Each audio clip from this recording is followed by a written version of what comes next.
Welcome to On the Chain. This is Jeff here with co-host Chip. What's Good to going have on, you back, Jeff. Man, it's great to be back here in the chair. We got a special guest with us tonight from the On the Chain community. That is JV the Great. What's up, JV? What's up, Jeff? What's up, Chip? Thank you guys What's for up, having me. man? Yeah, it's good to Man, have you here, man. We're going to talk a lot about. There's a lot of stuff going on. Ripple is just tearing it up. They got some big announcements today. We're going to hit those. We're going big to talk a Ripple little bit drops. about that. What else, Jeff? What else are we going to talk We're about? gonna touch a little bit on Hester Peirce, and we might even go into some of the things that Daddy Gensler is all about. Man, Daddy he keeps G. dipping himself into all sorts of crazy things. And it's not just in crypto, but he comes up with some crazy ideas, and we want to get into that. So we're going to talk a little bit about the big Daddy G as well. And man, I don't know, it's great. NFTs, Ripple. Big announcements out of there, Chip. You mentioned that. So if you guys are ready, I think we need to kick this thing off. Jay, you ready? Yeah, I'm ready. Let's do this. Let's go. Welcome to On the Chain. All Bam. right. Welcome Bam. to On the Chain. Good to be here. Yeah, it's good to have you with us, Jay. It's how long you been in this whole crypto? What you been living this crypto dream for? Man, I would say a good it hasn't been long. Probably a good 2 years, I would say. I thought you were going to say 2 months. I'll be like, whoa, that's pretty early. 2 years in crypto space is like 20 years in regular finance. That's exactly. a good point. Yeah. Right. That's a very good I point, learned a Joe. lot, man, from just being in the crypto space. I learned a lot on both ends, the finance and the crypto. So it's a lot of intelligent people within the space that can help you elevate your knowledge. But it was fun though. It wasn't like school where that was like just not fun at all. It wasn't like you got to study this. It was just like, yeah, okay, give me more. Yeah, okay, what else do you have? Right? Yeah. Yeah, it's good stuff. Well, so, guys, so 2 years ago, how did you stumble? I always love to figure out how people stumble into it. Like, what was your first intro into crypto? I mean, it was crazy because I was at my job that I'm at now, and I had a flat at work, and the job that I'm with, they got like third party contractors that come out and fix anything you need. So the guy that was coming out to fix my tire, he said, "Hey man, have you ever heard of XRP?" I'm like, nah, what's that? So that's how I became investing in XRP, but it's also how I got into the crypto space. But he was like, have you heard of XRP? And that was, like I said, about 2 years ago. And I was like, nah, man, what's that? You were like, it's kind of like Bitcoin, but it's a lot better. But he pretty much was kind of trying to sell me on it to like, man, you got to get it. You got to, get invested in it. In a couple of years, it's going to take off. So I'm like, man, let me look into it. He said, download Binance. At the time, Binance didn't have like the US app. It was just Binance. So I invested on Binance, and that was my entry into it. And you still in touch with this guy? Oh, sorry, Jack. I see him every now and then, but I told myself when XRP moons, I'm gonna be sure to give him a tip for nice put me onto it. Respect. As the saying goes, you never forget the man who dug the well, right? It's like that's how it goes. You always remember that aha moment. Nobody took me aside and said XRP. I found it by mistake, really. I mean, because I had a BTC Maxi buddy that got me into it, and I was like, BTC, yeah, Bitcoin's the best. And I was like, yeah, I'm not liking these people at all. I was like, and then I'm not liking this crowd, and then sending stuff. But then it turned into X. And my buddy's like, well, if you're going to do an altcoin, it has to be Stellar XLM because that's decentralized. I go, well, I'm kind of looking at Ripple XRP. He goes, no, man, not decentralized. And I was like, that's what I'm going in. I don't give a crap. I'm going in. Hey, XRP Panic wants to know if your buddy was Jay Clayton. Was it Clayton? Was it Daddy G Gensler? It was Daddy G. Oh, man. Mr. Daddy G. Well, boys, let's get it kicked off here. I want to share this big news right here. We led with it. Let's talk about it. But this is Ripple.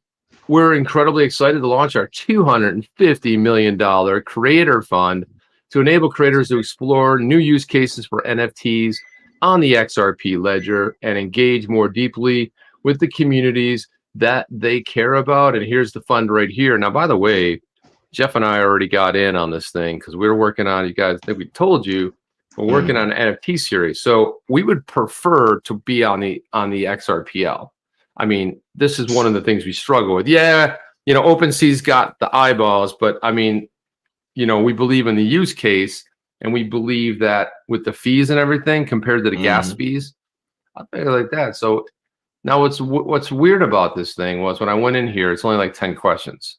And one of the questions, listen to this one. One of the questions was, how many followers do you have across all of your social?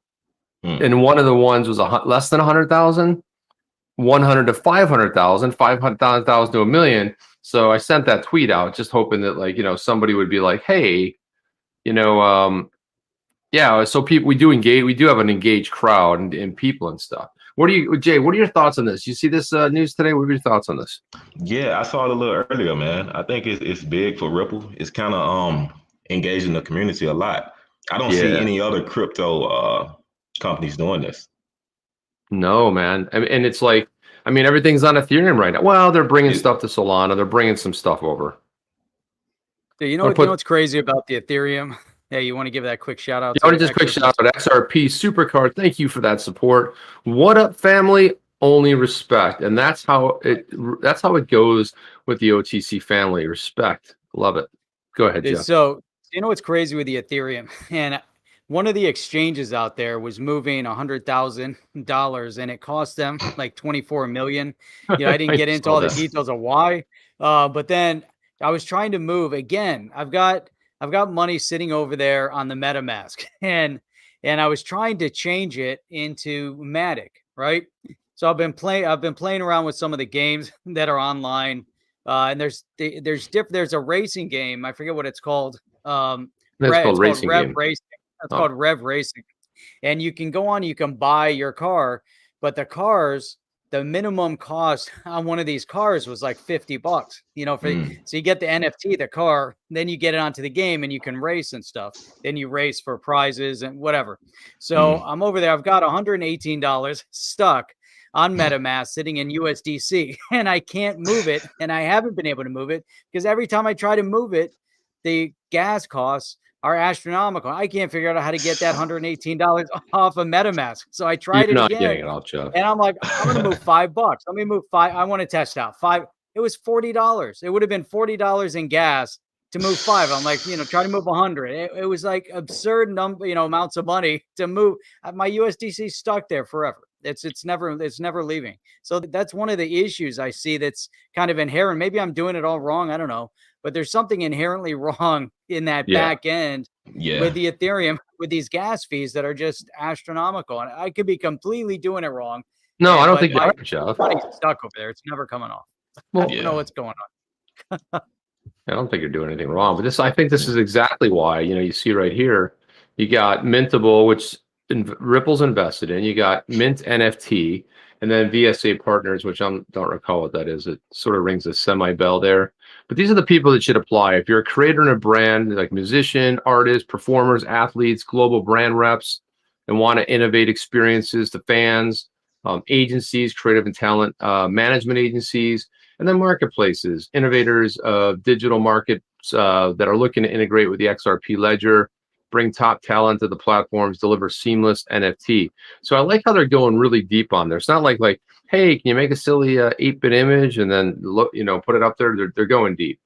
Right. So these are the key features of the fund. And one of the questions too was like, do you need technical help?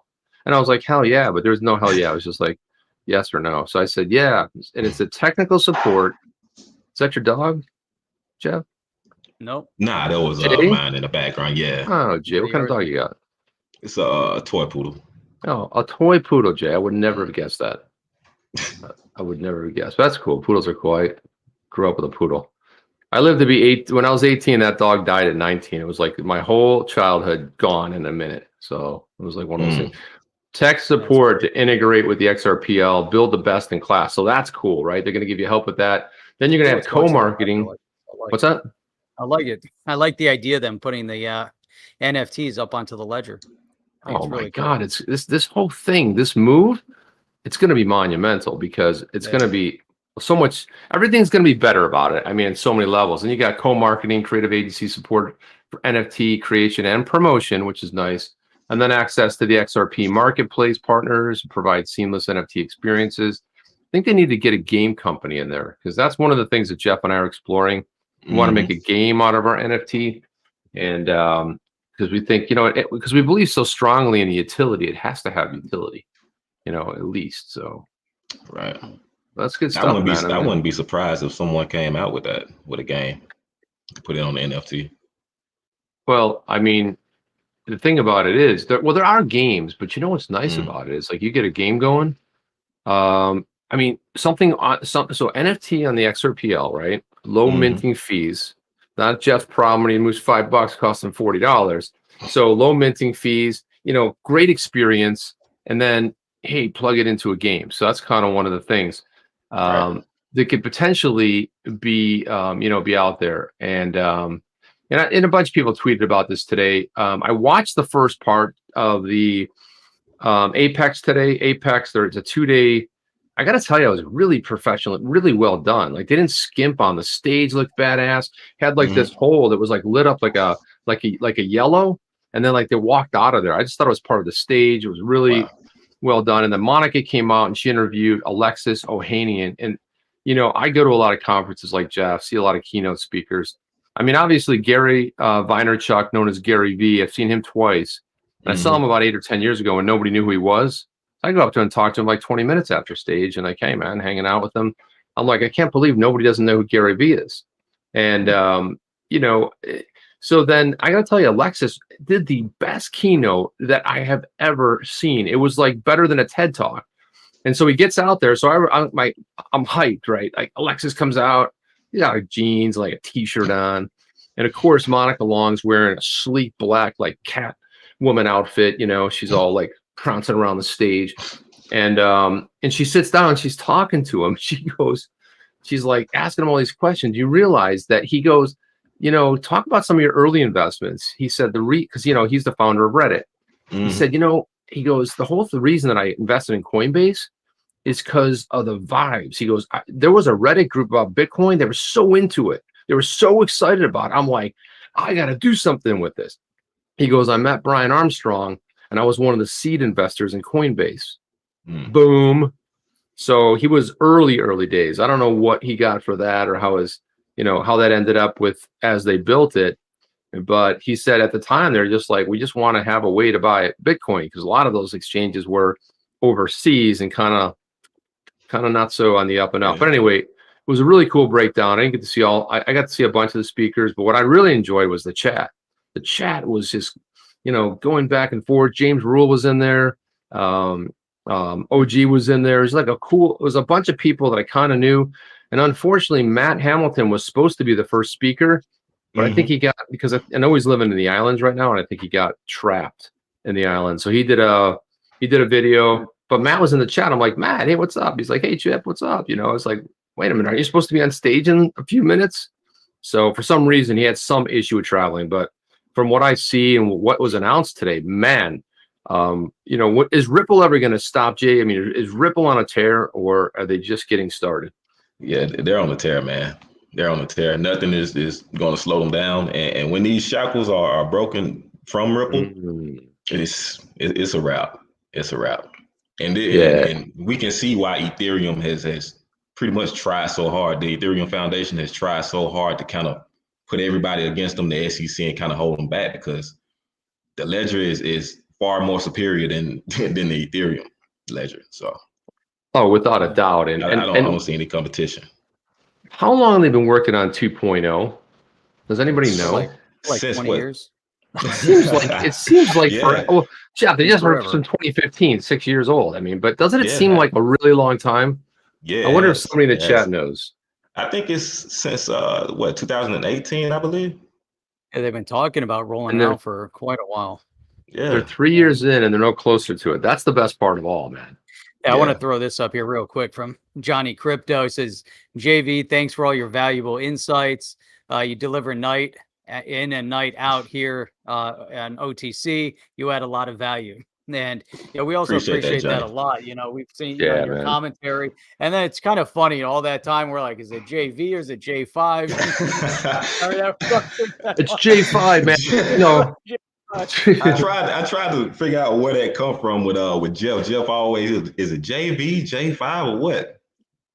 Well, you know what it is? I think, like, because you got 5 the Great, and it kind of like reminds me of like the Romans, or like, like it's like a Roman numeral, the Great, Yeah. That's how I saw it exactly. That's how I'm gonna think about that, Jeff. I think I'm gonna put Chip.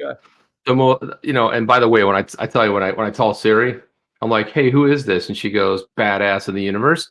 That's like what I want Siri to call me. I'll be like, Chip, badass of the universe. I like that, That's like every time I saw the JV, I kept thinking, what was that movie with the when the robot came to life? It was Johnny 5. Johnny 5. That was what was that? That was the that little robot thing that went around. It was a Disney movie, right? Yeah, I remember it. Yeah. Man, Jeff, can't believe you're bringing that up. I think that's where it also came from. That's like a squirrel moment right there. Yeah. Not that doesn't happen with me, but I want to throw this up here. Check this out. So Matt Hamilton threw this big announcement from Intellia at the Apex Dev Summit. We are now opening applications for Wave 2 of the XRPL grants program tomorrow, which is awesome because, it wasn't that long ago they opened it up, and then boom, they doled out the money. They said, here it is, put your application in. I think it was quick, like maybe like 6 weeks. So, and they got all these entrants, and then they did the announcements. People are building really cool stuff. But this kind of stuff is kind of what gets it. And then David Schwartz put this out. Here's what happened at Apex Dev Summit today. We launched Ripple's Creator Fund, $250 million. Announced the XRPL Grants Wave 2. Heard 14 talks of the CBDCs, NFTs, smart contracts, so much more being built on the XRPL. And that's just day one. Who knows? There may be even really more in store for day 2. Jay, what are your thoughts on that? You see this, we're seeing some more conversation coming from Ripple about these central bank digital currencies. We look at this balance, and it's a struggle. Central bank digital currency, cryptocurrency. Obviously, they're a little bit more controlled and regulated. But do you think there's gonna be some overwhelming presence coming from the CBDCs in the banking space? What are your thoughts? I mean, weigh these out? I really think the banks are going to try to put themselves on the same type of playing field as the cryptocurrencies. Eventually they're going to try, but if they can't, beat them, you got to join them. You got to join them. Yeah. Well, Chip, what are your thoughts on that? Well, I'm not a big fan of that. The thing about the CBDCs is I think Jay's right in this, though. They think they're joining it. They because they want to be digital, right? But they're not really like, and a lot of people I think are like, oh, they're just going to be blockchain, right? No, they're not. What I worry most about the central bank digital currency is like, I don't know if they're going to execute it right. It's like, and how are they going to mint them out of thin air, right? Because we got enough of that going on here in the U.S., the Fed, right? How do they, it doesn't matter what government is. What do they go like, I don't know, about $1 trillion in CBDCs? And it is like, they're going to be more than that? Is that going to be it? How do they, what kind of wallet do you need? And like, do people want to start using that because now they're tracking everything you do? So I don't know. It's a weird dichotomy there. Right. We'll have to see what happens. But you're right. And they're going for it.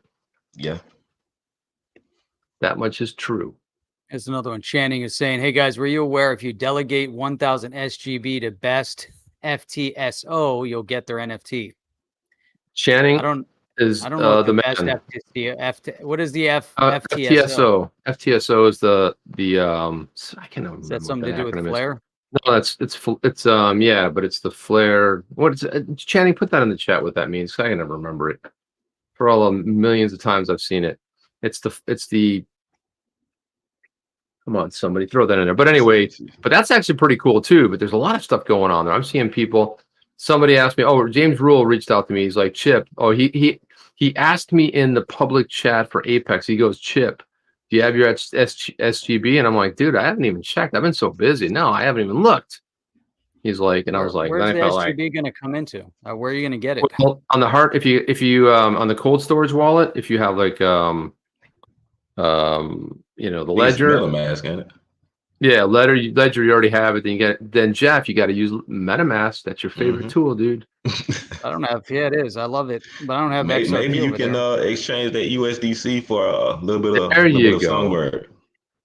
And maybe they won't charge me Right. all of it. Yeah, here it is right here. There, thank you. Stands for the it? Flare Time Series Oracle. That's going to be providing the data that you'll be able to delegate to. Like there's a bunch of them you can delegate, like ftso.eu.uk. There's Flare Finance. There's a whole bunch of them. And could they have made it any more ridiculous? It's the Flare Time Series Oracle, better known as the FTSO. I'll never remember that. I'll be asking you tomorrow, but Jeff, what does that mean? Just doesn't roll off your tongue so easily. Hey, check this out. One Eye Willie is saying, I took out a pension loan and bought XRP at 14 cents. When we hit $1 and change, I paid myself back. Now I still have a bunch of XRP. Well worth it. Now, nice roll. Smart there, investment, man. That's a interesting way of investing. And yeah, man. I don't know. I mean, that to me, I like to stay diversified, but I think about that. I'm like, can you take, if you have a pension or you have your 401k or whatever, can you take a portion of that and invest it into digital asset? And there's still some limitation there, but look here, in that scenario, took out a loan and then take himself profits back and then pay it back. Yeah, I mean, if he pays it back, I mean, think about that, man. Most of it was profit. Yep. Oh yeah. That's a cool thing, man.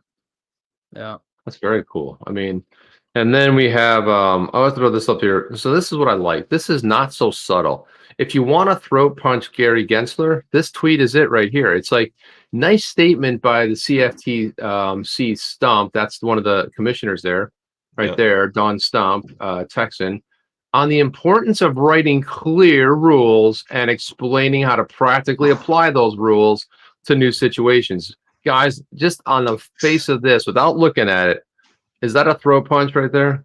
Man, the ultimate KO. Oh, look at that. That's just nice. Just a throat punch to Mr. Daddy G Gensler. There's And yeah, we don't have to read. There's something wrong with him. The guy's got $120 million sitting there, and it's like the only thing that you could get that you couldn't purchase is power. I always want to be a cop on the beat. Always this kind of crap.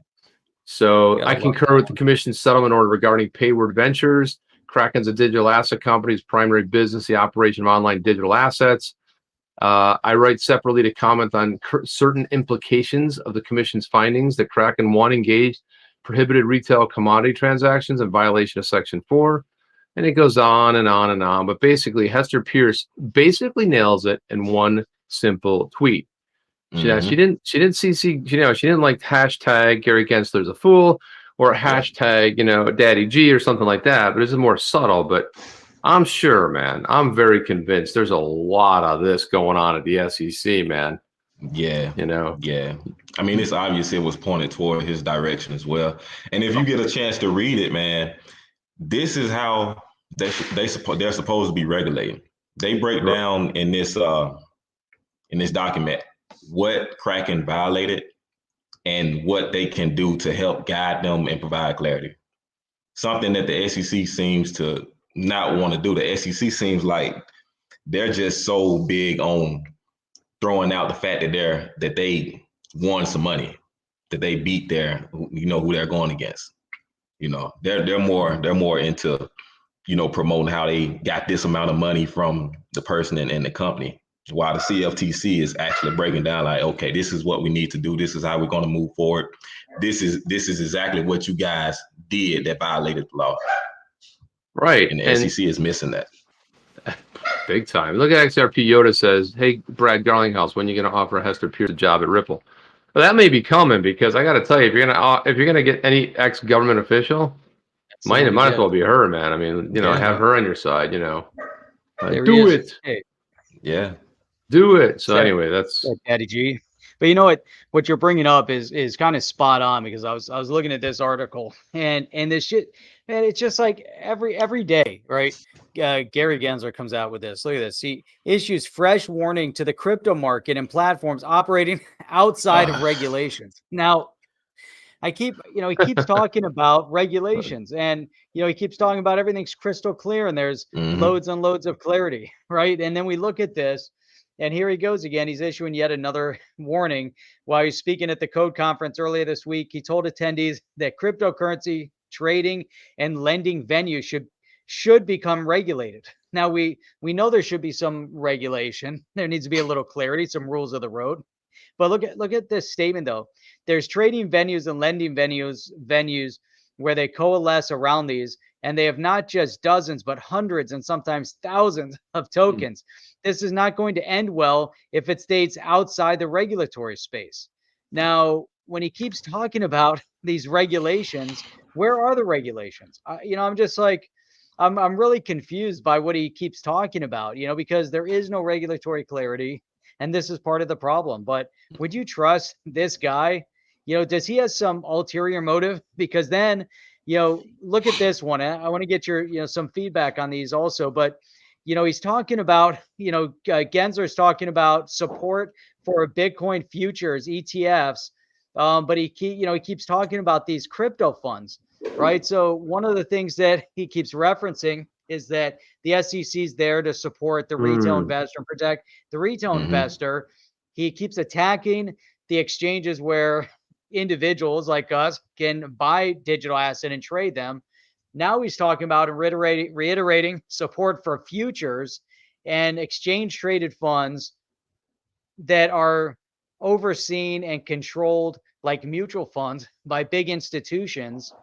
And then you don't necessarily have, the retail guy is gained some exposure, but you don't. And the big guys are getting a lot of the wins.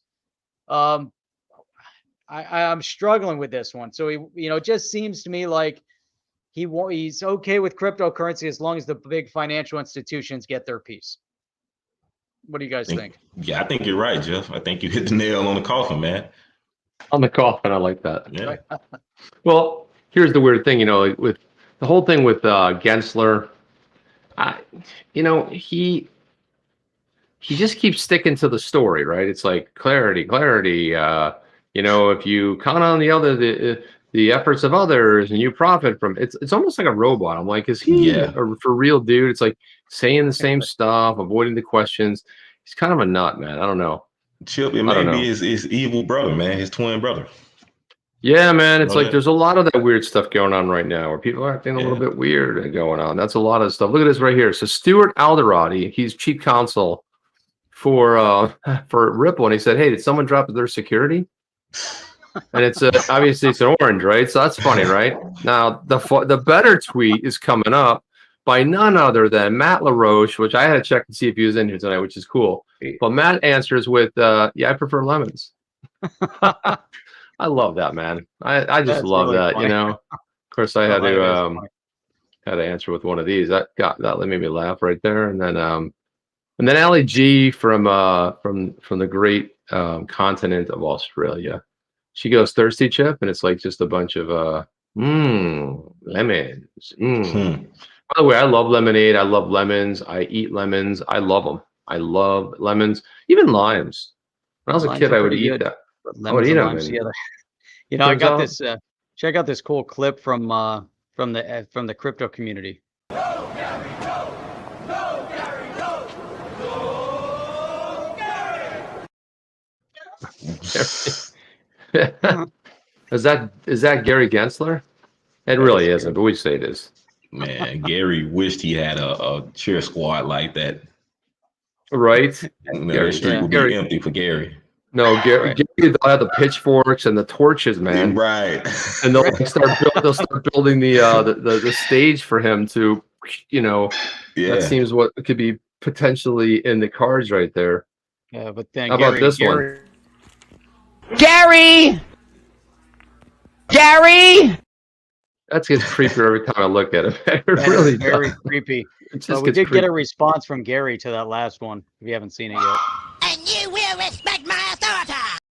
my Yeah, that's pretty much it. Is the Thorata. That he self-appointed himself and anointed himself. I am the chief cop on the beat. What I say goes. And I'm like, dude, you're getting so much pushback. And the XRP community has been unearthing all these videos, which it's starting to look very contrived. It's starting to look like an inside job. I mean, I guess we could look at a couple of videos that I can take care of here, but it's Hey, you know what? not looking good. Yeah, before we dive into that, I wanted to find out more. And one of the things, Jay, you always put up a lot of great comments on the, in the chat. And then, I stumbled on to your podcast, and you started your podcast, what, like 3 weeks ago? Yep. Was your first podcast, I think it was like September 8th or September 9th. Yep. And you've done, multiple podcasts, and I started listening. I thought, as you got into it, I think it's awesome. When you start sharing your voice, and as you educate others, you end up educating yourself as well. And that's one of the, reasons why I really wanted to start making YouTube videos. Right. What are some of the things? What was your motivation to start it? Like, what, obviously I'm sure some passion. And then what are some of the things that you've learned from it so far? I wanted to start it simply because of it's the community, man. It's the community. The things I see within the space, dealing with Gary Gensler and how he's regulating everything, and the different, and not so much of that, but also some positive that's inside of the community as well. Different things like what Ripple offered today with the grants or whatnot. So it's different things that I wanted to just speak on, because a lot of people I'm cool with, they're not too much into crypto. So I want to, share some knowledge with them about it. Nice, man. And that's not, and that's it. You got to follow that, and you get your voice out there, man, because you got a lot of great stuff to share. We recognize that from the chat, because Jeff and I, we don't always, we're usually talking too much during the show, but we go back and read them, and we see like, hey, man, this guy Jay's got some really cool stuff to talk about, and so it's kind of cool to get you back, get you on the show, and get your thoughts and stuff. And again, we'll promote your podcast, man. Want to promote? We love promoting people, friends in the community. What's your dog's name, by the way? It's Juke. Juke is like a jukebox, man. Oh, I like that. Juke. So Juke wants some airtime. He's like, "What's up, man? Yeah. What's going on, man?" Like, you might have to go put him on screen at the very end, just because I know people are like, "I want to see this little dog here." Come on, toy. The toy poodle, they're a little on the smaller side, right? Little guys. Yeah. Let me go get them real quick. Poodles are great, Jeff. I don't know if you know this about poodles, but they are one of the most amazing dogs, especially the ones that are mixed with other ones. Beagles are great too, man. My beagle's crazy. Your beagle is nuts. Yeah, he's a little nuts. You have met him. I have met him. He is a little nut job, but in a good way, though. But in a good way. He's on vacation up in Delray. Oh, is he still up there? Yeah, good for him, man. Yep. Let's see what you got here. Let's see, Juke. Oh, there we What a cute little puppy, man. Look at that face. Look at that face right there. Juke. Man. What a cool dog. You got some camera time, dude. You got some camera time. My God, look at those ears. It's like flowing hair or something, or dreads or something. That's very cool, man. And he's bad as a pit bull, man, when you leave him out of sight. Don't mess with Juke. He's tearing up everything. But the Juke move on you, too. Dog. That's awesome. That is awesome, man. I love dogs, man. With Jeff and I both, that's just the thing. There's something great. I think there's a reason they call it man's best friend. It really is. Man. I mean, dogs are awesome, man. Yeah. I mean, they're load up loyal to the end. To the end. And that cats are like, wait, there's no more food? I'm out. See ya. Right. Goodbye. It's like, they'll rub against you until they realize you got nothing for them. And then a couple of days in a row like that, no more milk, no more little victuals, and they're gone. They just go on to the next thing. They go out, they go find stuff, and out into the wind, man. So I wanted better than you. Yeah, that's the problem. So I want to play this video. This is a video of Texas Bitcoin Conference in October 28th of 2018. This is Nancy Wotas. She's a partner at Cooley, a law firm, member of the Venture Capital Working Group, and Wendy Moore, partner of Perkins Coie. So let's listen to this, and I want to get you guys feedback after this. Let's listen to what she has to say. The chairman got an invitation from Andreessen Horowitz to come speak to Andreessen. Now she's talking about Hinman, right? About or Clayton, one of the two. Why Andreessen so strongly believes in the token economy. And at that point in time, the chairman asked Andreessen to form a small industry group to put proposals in front of the SEC that they could consider, because they were in an educational mode at that point in time. They put together a small group. It's Andreessen, Union Square Ventures, 3 law firms, Joe Grunfest from Stanford, Adam Sterling from Berkeley, and NVCA. In March of this year, we put together a safe harbor proposal talking about kind of 3 tranches of time where the securities laws could apply, and that we all agreed would apply. A second tranche where, it would apply in some situations, not others. And then in the third, the securities laws had no basis for intervening into this economy. We met with the commission, we met with various commissioners. We were told at that point in time, the Division of Corporation Finance, who is really the policy-making division there in this arena, that, a couple years at least before they would even plan on doing anything like a safe harbor, they'd much rather consider perhaps isolated issues, which we could submit in the form of no action letters. Oh, break that down, guys. What do you think, Jeff? What are your thoughts on that? I had to figure out what a tranche was. It's like tranches are cool, I guess. Tranche. A tranche here, a tranche there, Jeff. This tranche is 1, this tranche is 2. A tranche is a division or portion of a pool or whole.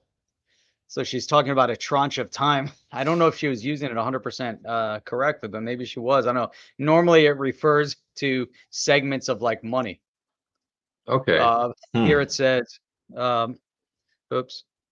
So I don't know. That was number 1. I had to figure that part out. Thanks, Jeff. Thanks for figuring that out part. Jay, your go ahead. Jay, your thoughts? I mean, from all the videos we've seen, kind of exposing them, I don't know, was she a part of the Ethereum Foundation? The consensus group and well, she's one of the attorneys. She was one of the attorneys. One of the ones that created the safe harbor. Yeah, it's Nancy Wochas, whatever. I can't pronounce her name. But okay.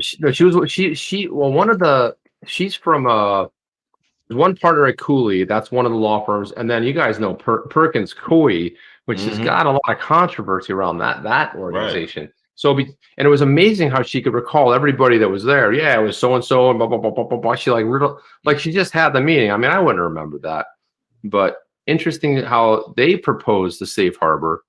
And then maybe, do we think that maybe Hester Peirce picked it up, or is it a different type of safe harbor? Yeah, I definitely think it's a different safe harbor, one that strictly revolves around Ethereum. Yeah, okay. From what we've seen before, it kind of skipped over certain SEC members. It didn't reach all of them. So no, I think they didn't. Hester was one of the ones that they intentionally tried to get past to get that safe harbor passed. That's interesting. Yeah, I mean, but it's funny they call it a safe harbor, but it might not have had anything to do with what Hester Peirce came up with. Not at all. Yeah. So listen. So here's part 2 of that. What is this and this is reference from, Chip?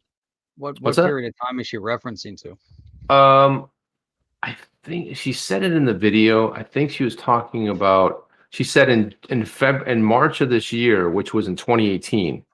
So in February, March of 2018, really like 3 years ago, right? Mm-hmm. Maybe almost 3.5 if it was like February, March, where they put this committee together. And what she said was interesting. She said the SEC was in like a learning mode. If they were in a learning mode and like in sort of a kind of wait and see mode, then how was Ripple supposed to know that what they were doing was selling unregistered securities? You know, it's like these are the kind of things that sort of expose, you know, the guy behind the curtain. Like, hey, it's really, if that's the case, I mean, how is Ripple supposed to know? And then she started talking about the no action letters and kind of get, so there's a part 2 to this, which she gets into a little bit more. I actually find this video a little interesting. Sorry, I mixed them up. I thought this is actually the better one in my opinion, but let's listen in, guys. The biggest threat to this industry, third-party plaintiffs. The Ripple case is something that, you know, you really have to watch. I mean, the lead plaintiff in that bought $2,000 worth of the tokens, held it for 10 days, and had a $200 loss. And he's the lead. This must be more recent. Yeah. This can't be right. This is the information that I had here. That cannot be right from a Bitcoin conference. Well, no. I mean, well, This that seems more recent. lawsuit was a couple years ago. Which one? They're referencing. The Oh, one is she it? just referenced. Well, no, That she's lawsuit talking where about. they sued for, he bought 2,000 and he lost $200. That was like 2 years ago. Oh, but was she referencing that? Did I miss that? That's what she just said. She was talking about that lawsuit. Okay. She was about to finish. All right. So here we go. About that thought. Plaintiff on a multi-billion-dollar class action. And if that case is successful, I mean, it is the death knell to many, many token companies. But It doesn't make any sense. that case got dismissed. What is she referencing that to? Again, the period of time on that. Who is she again? Nancy Wotas, partner at Cooley. The other one's Wendy Moore, and I'm not sure who the other one is, but I don't know if there's information. It was one of and everything. I saw a tweet by DI. I was like watching it. I thought he tweeted it out, and he's been tweeting out a lot of these old videos. You know, people talking about stuff. So but it was interesting though. I mean, she's referencing that. You remember they brought the plaintiff brought suit against Ripple. You know, over XRP. They bought $2,000 worth of XRP. In 10 days, they lost $200. So they filed a multi-million-dollar lawsuit against them for losing $200. I mean, it's really bizarre, you know. So obviously that case, I think, like you said, I believe that one was dismissed. Right? It was dismissed. Yeah, it went away, and it's like, but the interesting point of that was she saw the significance that if that case was successful, she didn't look at it against Ripple. She said, "Oh, the whole industry's done." And here we have a case against Ripple that is of high significance. Everyone's like, that's cool, man. I mean, it's just Ripple. You know, I mean, it's not. I think she was talking about maybe that whole case. The person behind it was Elizabeth Warren, because you remember Elizabeth Warren's talking about if you have your last $100 in your pocket and you bought a digital asset, and the next day after you invested your last $100, you couldn't access the exchange because the market dropped out, and now you're trying to sell it, and you lost all your money. So it sounds like she was somehow involved in that. Yeah, that was a bad investment in Newcoin, Jeff. What's that? I said that was a bad investment in Newcoin. Newcoin, yeah. About. Yeah. Oh, yeah. That's yeah. That's exactly it. She's a nutter. I mean, she doesn't know. I mean, she was when she was running for president. She's like, "Oh, look, hi, honey." Like her husband walks by. Like, does he live in a different state? I mean, you know, it's like she's like, "Oh, why don't you come over here?" And she goes like, "Here, let me drink a beer." Man, it looked so staged. And it was so awkward. And he's like, "Oh, hi, honey. Thank you for stopping by." Man, does he live with you? I mean, what the hell, dude? This is getting real awkward real fast. That was such a. I mean, and we're all supposed to be like, "Come on, man. If for real, this is bullshit. This is like some really bad acting." And this is the person that we're going to listen to when she starts talking about infrastructure bills and cryptocurrency. Yes, who lied her ass off, you know, appropriating another culture because she wanted to get in, and she made $400,000 a year, and she taught like 2 classes, $400,000 a year. It's a good gig if you can get it, Jeff. Let's say it's not Jeff, a bad by the gig. way, did you know I was like 1 millionth American Indian? I'll I always check the American Indian box. Did you? Nice. No, hell no, Jeff. I'm the whitest guy ever. I mean, like, my roots Do are you have from any Europe. claims I to mean, the seriously, Hard Rock seriously, now? white out is like the only thing that might be like a shade whiter than me, but hardly. I mean, it's a stretch, Jeff. I'll be honest with you, but yeah, I mean, some people have reached out to me like, Chip, you got no color, man. Are you all right? You look sick.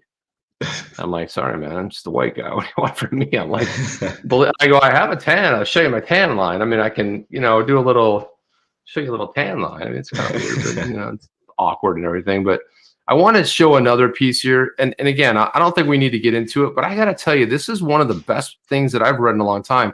Somebody brought up, go ahead. Quick shout out to Johnny Crypto over here. Hey guys, what do you think about Joel Katz's tweet? This is financial advice. We're going to pull it up just for that, Johnny Crypto. Or how about if we pull that up? Because we're going to have to take a look at it. But I wanted to throw this up here because this is a fantastic article. This is an op-ed by Ron Paul, and I'll throw in the chat. You guys can read it because it's kind of spot on with everything Jeff and I were talking about. But it's Ron Paul, the biggest Federal Reserve scandal op-ed, talks about the officials made the trade in financial assets while taking extraordinary efforts to stimulate the economy. He just goes in and rips the Fed a new one with some inconvenient facts. Rising talks about prices, inflation, other beneficiaries of Fed, big spending politicians. It just hits on every single level. We're not going to go through it. It's a long article, but I just thought I would throw it, talk about it. I'll throw it in the chat. If you guys want to read a good article, it's solid. Sometimes you don't have enough time to break it down. You know what I mean? Break down. Yeah. I would look for that tweet. I would look for that financial advice tweet. Last time he gave financial advice, he said sell, and some people did and some people didn't. It went from like 189 down to like 56 cents. And I'm like, does he know something we don't? But that's also the same guy that sold the equivalent of $70 million in ETH in today's value to put solar panels on his house. So I don't know. I mean, who knows, man? Yeah, man. Good deal. You got some inside sources. Mate, yeah, you might know something. I don't know. Good. As long as they power things. Yeah, we had the bad crypto guys on. They talked to Garlinghouse and also Schwartz, and I'm like, they're never coming on here, man. Never. I reached out to David so many times, pinged him. Not coming on here, man. Not gonna happen. When are you guys getting what's his name? Charles Gasparino. Yeah. Well, we reached out, Jeff. That's something we got to follow up on. But we did reach from his colleague. Said, hey, send me an email. I'll make sure he does. And they work on like all the stuff. They're like all the stories and stuff together. Yeah, and she's really cool. She works at Fox Business as well. Yeah, she reached out, so we put a whole kind of synopsis together. Hopefully, if we can get him on, that'd be awesome. Yeah. We'll I think they're supposed to have John Dean on Friday. What's that? I think they're supposed to have John Dean on Friday on Fox. Friday, yeah. Yeah, he's gonna be on Fox. Yeah, that's gonna be awesome, man. That's gonna be awesome. Deaton's awesome. Yeah. Did you guys see the segment on there today around XRP? No. Yeah, you should check it out. One of the guys was on there. He was saying, the lady that was on there, she was saying how XRP is illegal or whatnot, and kind of. Oh, was that academic lady? Was she at that university? The one that always badmouths Ripple? Or do you remember where she was from? MIT. I'm not sure, but it was on Fox Business. So I'm not sure. I'm gonna go check it out. Yeah, I want to see what the deal is with that. By the way, guys, I miscalculated. Tonight, JV the Great is on our 200th episode podcast. Now, we've done more YouTube videos, but we do have a podcast. It's available anywhere if you want to. It's a listen only, voice only. But tonight's our 200th podcast. Amazing. We started January 1st, 200, which means we've done 200 shows this year. Well, not actually. We've actually done more because Jeff always forgets to upload. You forget to upload your Saturday shows. I don't know. Yeah, I don't always upload the Saturday shows, so we're probably at like it's definitely 200 plus. But hey, you how about a heads up on when that tweet was sent? Was it sent anytime this year? I mean, I'm just looking here, just out of curiosity. Yes, Hans loaded. He said hydrating after last night's vino bender. We ended up going through 3 bottles of wine last night. It wasn't so bad. 3 bottles. 3, yeah. Okay. And we had a fire going out there and everything. Oh, it's nice. It was like 50 degrees. Not down here, but was up in Detroit. It's cold up there. Yeah, okay, so I got the tweet here, guys, and okay, here we go. This tweet is financial advice, and there's your advice is most generous. Thanks, man.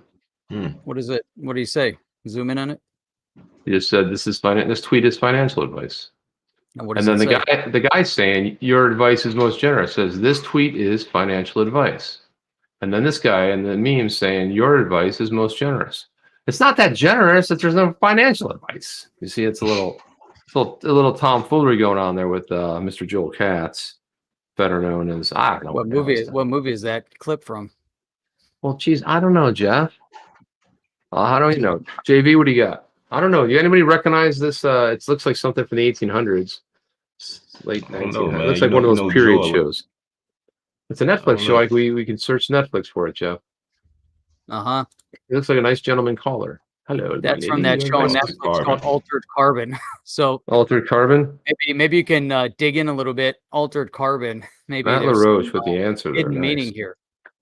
All right. Is it a good show? Because is it worth watching, Matt? I wonder if it's a decent show to watch.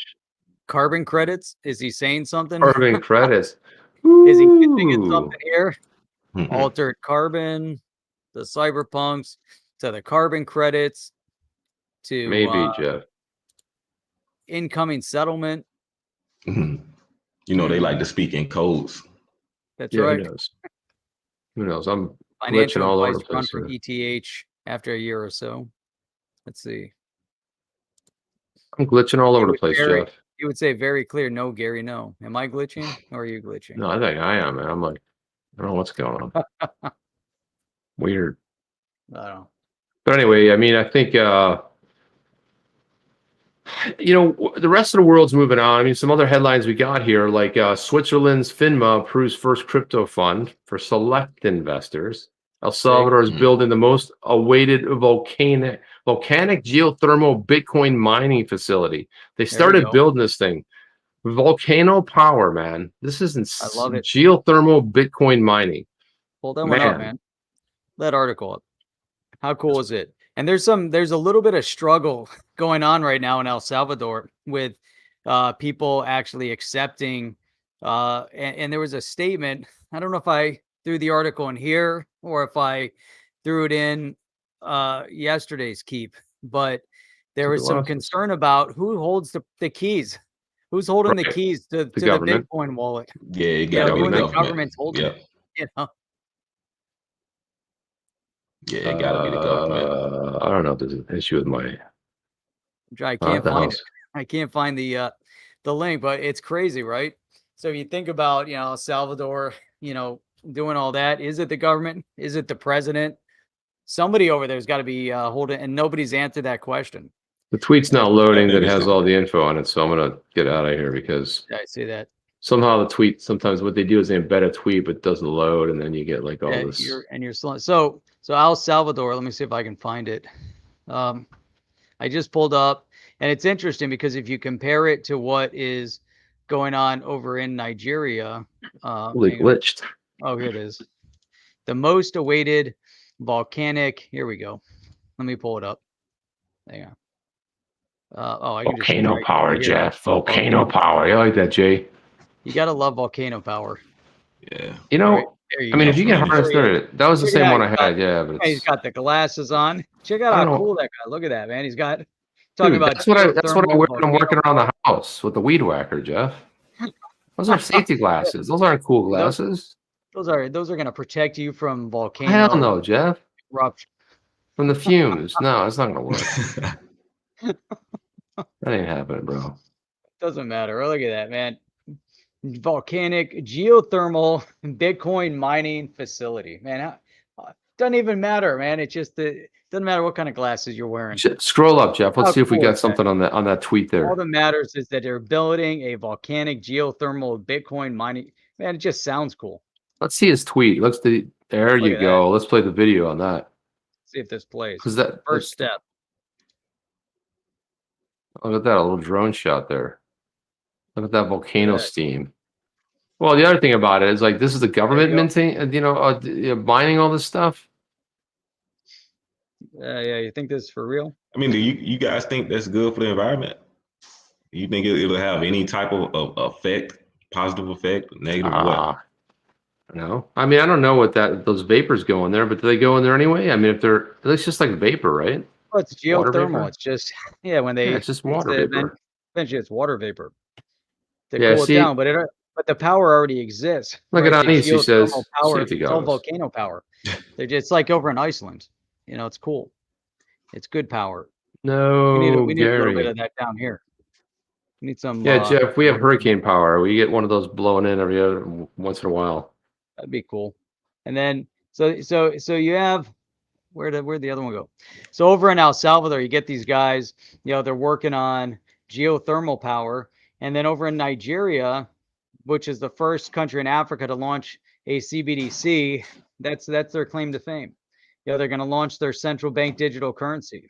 And this but we had talked about this before, that they're going to have the e-Naira over in Nigeria. Nigeria overall, and you look at some of these countries, I don't know if I like the idea of the CBDC. I like hearing countries like Nigeria or El Salvador or some of the others getting more into the crypto space, right, and trying to figure out how are they building a crypto presence, kind of like Miami with the Miami coin. But to me, it just seems like if you get the CBDC, it's just more of the same, and they're not going to do anything to benefit the country or the people.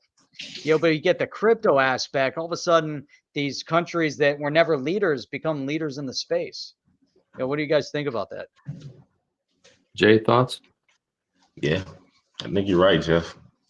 If you're just using the CBDC, it's still like you're using your money, their own money. So it's not really changing anything. You're just switching from the paper to digital. But it is an interesting experiment. You look at Nigeria, there's been a lot of, you look at the governments down there that they've gone through, it's been a lot of upheaval. And I wonder, like, what are the intentions of the government? What are their true intentions? Are they really trying to launch something like, hey, this is good for the people, or we're going to launch something because we can squeeze them even more and get more control? So, yeah, Juke, chill out, man. You're not getting more camera time. Ain't happening, bro. Ain't happening, little dog. Yeah, I think those CBDCs, man, it's just to spy more on you. Well, not necessarily spy, but to have more access to what you're doing within your accounts. I believe that's exactly they're trying to what keep it track is. of everything, man. It's it. Yeah, I'm gonna try. I can't highlight it, but check this statement out.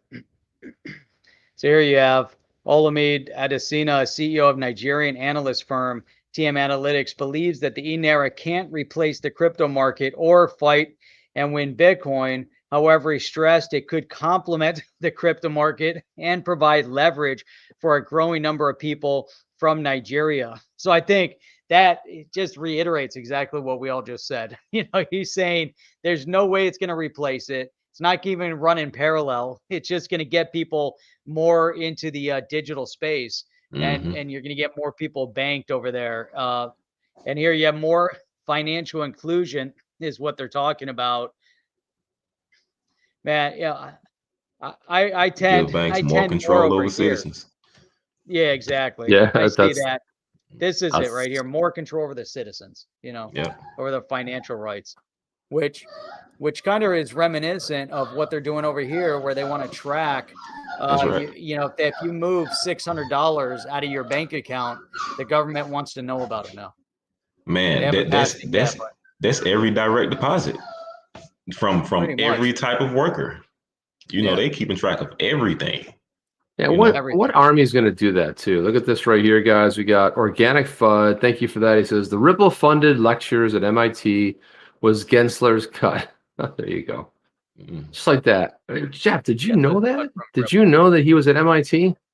I had no idea. Man, who knew that? Did you know that, Jay?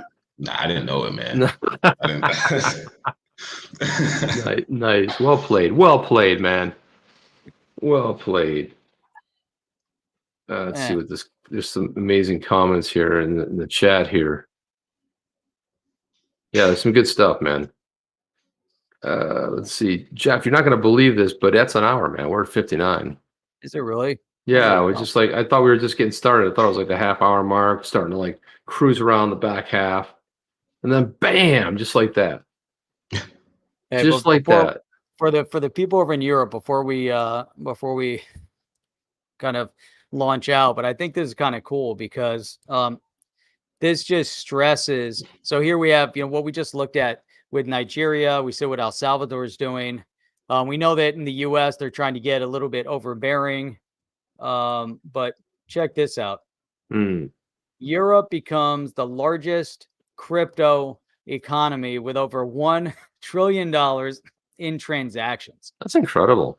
Wow. DeFi has become a major catalyst for Europe's crypto economy. Large institutions have also upped their share of transactions significantly. Well done. $1 trillion. And that's over in Europe.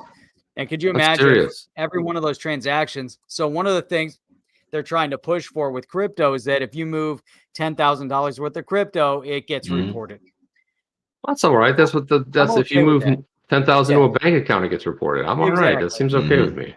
Yeah, if you're going to put that kind of regulation in, and I'm not 600 I'm not bucks. 100% okay with the idea in general, but hey, you know what? That's fine. We're already $600, but in Europe, they're, now this is $1 trillion in transactions on crypto. Think about if Gary Gensler has his way, the US is going to fall so far behind. All these other countries are just going to, blow up. It's going to be crazy. Look at Richard Cranium says, notice there are no conversations of privacy coins. Private ledgers are only for accredited investors. So yeah, I mean, funny. I mean, that's weird because Gensler's going after the stable coins, but he hasn't really gone after the privacy coins. Would you think he'd be like, that would be like first in line after Ripple, right? Who knows? Yeah, I mean, you would think. Tether's next. We all know Tether's on the list. It's coming, right? I mean, has it happened this year? So, I mean, Tether tweeted out today, man. They got a little victory in court. Oh, So did they? Yeah, they're feeling good about themselves. Nice, Jay. Well, Yeah. today they are until something else happens. The other shoe drops, but Right. The big catalyst there right now is what's going on over in China with the Evergrande. So they bailed them out. And they're saying, well, the Tether had the most exposure because Mm. Tether has some of those assets on their balance sheet. So if that crashes, I was looking Who at knows some of the what's on? fallout. But Jeff, how do we know that? How do we know we still don't know. It's like there's gold, this, don't know that. I exactly mean, what they have on their balance sheet. Chinese assets. There's a lot of fallout, So the Chinese government's going to bail them out to who knows what extent. But there's a lot of smaller companies that are suffering as a result of it. So it's kind of crazy. So we'll see if Tether ends up seeing some impact from that. Yeah. I mean, if Tether is let me say crashed, what you guys think will happen to the market? Pretty sure it's going to be an instant dip, but Bitcoin in the long run, what you guys think would happen if they just totally get rid of Tether? Ouch. I think it'll have short term. I think there'll be a major dip in the market, just because it'll be a little rocky. But I think that people will move. USDC, I think we'll pick it up, and some of the other stable coins will pick up from there. And it won't, it'll be a sidestep. People say, where else should we go? I think there'll be some confidence.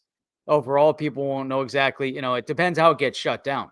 If the government shut them down versus if they get, majorly impacted by Evergrande and then default somehow, and they say we don't have enough to cover, that could be super disruptive.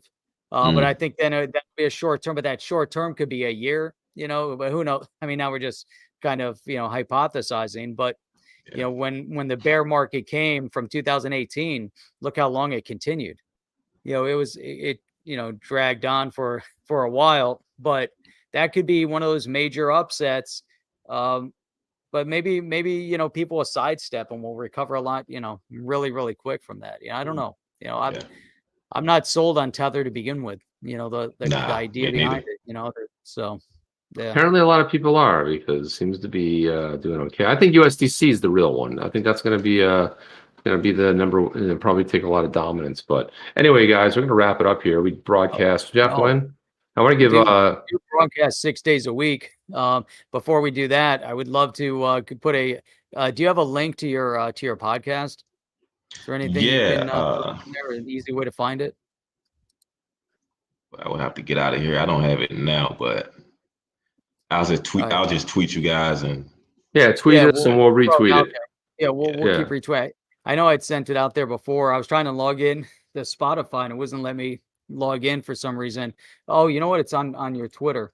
But we do stream 6 days a week, Sunday through Thursday at 8 p.m. Eastern Standard Time, and every Saturday morning at 8 a.m. Eastern Standard Time. And as always, you know, we do have some of the best and the brightest in the crypto space right here. Subscribe to On the Chain. I think, let me just make sure that before I post this in here that this is the right link, and then I will I'll put it up there. There we go. Good. Yeah, this is it. All right, here we go. It's called Crypto and Chill. Crypto and Chill, I like that. Crypto and Chill. And actually I didn't get to hear the one that you did today, but you do have a podcast from today. yeah, it kind of went a little hour. Yep. So that one's what is this? Yeah, that's awesome. That's awesome. SEC dug their own grave against Ripple, and there's good stuff here. The latest in the crypto space. So there you go. It's awesome. So man, this was great having you on. It was really, you know, a pleasure being able to have you here on the chain as a guest, being able to meet you in person, and having the community also being able to see you here, you know, on the chain. With that, I think Jay, if you have any last comments before we wrap. Jeff and Chip, man, I appreciate you guys for having me on, man, and it's definitely a pleasure to be on. Thank you guys. Yeah, that was awesome. It went by fast, man. That's what went by really fast. So hang in there with us 1 second so we can chat after, but we're going to wrap this thing up. You guys, awesome for being here. If you haven't subscribed yet, make sure you do hit that subscribe button, hit that bell notifier, and as always, hit the thumbs up. And there you go. Sorry about that. But we appreciate having you guys here. Can't see Jay now. That's it. And guys, I guess Jay's like, what's up, man? Tomorrow's Thursday already. So Thursday, we're coming up in the end of the week, but we'll see you guys on the next one tomorrow night, right here. We're out. See you later. Are you down with OTC? Please like, subscribe, and click the bell to be notified when the next video drops.